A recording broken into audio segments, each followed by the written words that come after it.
இன்றைக்கான mini vlog பார்க்கலாமா? Lunch box recipe mushroom வாங்கி வச்சு மறந்துட்டேன். நாளைக்கு எக்ஸ்பைரி ஆகிடும், இன்றைக்கே செஞ்சிடலாம்னு எடுத்திருக்கேன். இந்த மஷ்ரூம்லாம் சின்ன பிள்ளையா இருக்கும்போது மரத்துக்கு இடையில முளைச்சி வரும். பேய் கொடைன்னு சொல்லி தான் நான்லாம் பார்த்துருக்கேன். சமைக்கிற வெரைட்டி இருக்குன்னுலாம் தெரியாது.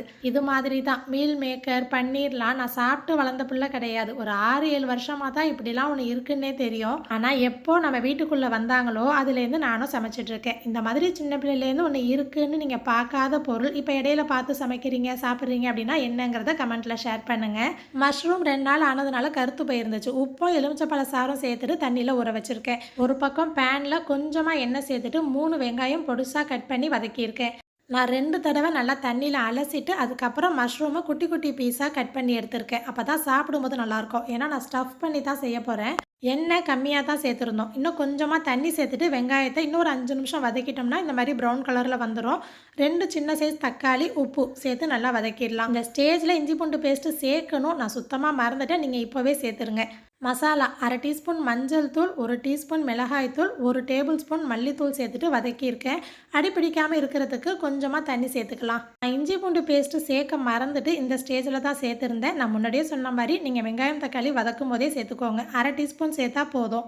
ஒரு 10 நிமிஷம் வதக்கி மசாலா வடை போனதுக்கு அப்புறமா கட் பண்ணி வச்சுருந்த மஷ்ரூம் சேர்த்துடலாம். மஷ்ரூமே தண்ணி விடும், அதிகமாக தண்ணி சேர்க்க வேணாம். 5 நிமிஷத்துலேயே வெந்துடும். இந்த ரெசிபியோட மூச்சே இந்த ஃபைனல் டச்சில் தான் இருக்குது. கண்டிப்பாக ஸ்கிப் பண்ணாமல் சேர்த்துக்கோங்க. 1/2 டீஸ்பூன் மிளகுத்தூள், 1/2 டீஸ்பூன் சோம்புத்தூள், பெருஞ்சீரகத்தூள் இருக்குது இல்லையா, இல்லைன்னா மிளகும் சோம்பும் சேர்த்து மிக்ஸி ஜாரில் பொடி பண்ணி சேர்த்துக்கோங்க.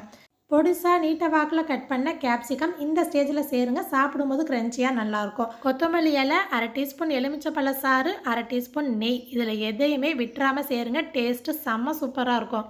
இந்த மஷ்ரூம் பெப்பர் மசாலா நீங்கள் ரைஸ்க்கு, தோசை, ரொட்டி எல்லாத்துக்கும் சைட் டிஷ்ஷாக வச்சுக்கலாம். நான் இன்றைக்கி ஸ்டஃபிங்காக வைக்க போகிறேன்னா அதனால் தண்ணி இல்லாமல் நல்லா வதக்கிட்டேன். வீடியோ ஆன் பண்ணாமலே ஃபஸ்ட்டு ஒரு பேட்சை சுட்டு எடுத்துட்டேன். ஸோ 2வது பேட்ச் நான் காட்டுறேன் எப்படி செஞ்சுருக்கேன்னு. சப்பாத்திக்கு மாவு பிசைகிற மாதிரி தண்ணி உப்பு சேர்த்து பிசைஞ்சா போதும். இந்த மாதிரி திரட்டிட்டு நடுவில் கட் பண்ணியிருக்கேன். 2 பக்கமும் நல்லா ஆறுனதுக்கப்புறம் ஸ்டஃபிங் வச்சுக்கலாம். ஒரு பக்கம் மட்டும் வச்சுட்டு நான் வீடியோவில் காட்டுற மாதிரி இன்னொரு பக்கத்தால் மாவை மூடிட்டு நல்லா சீல் பண்ணிடுங்க. நான் ஷேப் நல்லா இருக்குமேனு அடிப்பகுதியில் கட் பண்ணி எடுத்திருக்கேன்.